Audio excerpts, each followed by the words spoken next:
Police সদস্য নির্বাচনে কোনো রাজনৈতিক দলকে সহযোগিতা করলে আইনি ব্যবস্থা নেওয়া হবে বলে জানিয়েছেন স্বরাষ্ট্র উপদেষ্টা লেফটেন্যান্ট জেনারেল জাহাঙ্গীর আলম চৌধুরী।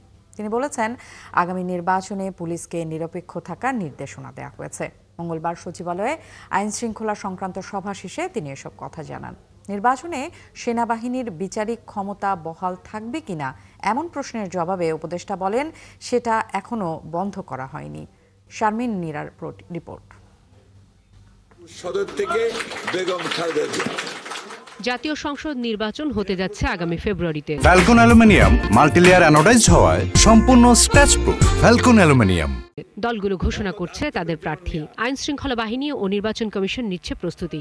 দেশের সার্বিক নিরাপত্তা পরিস্থিতি বিবেচনায় সমালোচনা রয়েছে পুলিশের কার্যক্রম নিয়ে। তাই আগামী নির্বাচনে পুলিশের দায়িত্ব পালনের সক্ষমতা নিয়ে কেউ কেউ তুলছেন প্রশ্ন।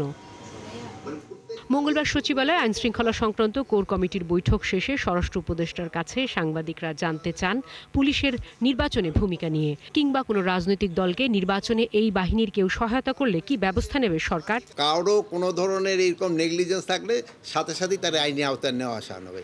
আগে যেমন খালি ওই জিডি করে রাখতে হতো, কেস না, এইবার সাথে সাথেই তারা পানিশমেন্টের আওতায় নিয়ে আসা হবে। পুলিশের প্রতি আমার নির্দেশনা, ইলেকশনটা হইতে হবে ফ্রি, ফেয়ার, ক্রেডিবল এবং উৎসবমুখী। কোন পুলিশ যদি এর সাথে জড়িত থাকে তাদের সাথে কি করবে?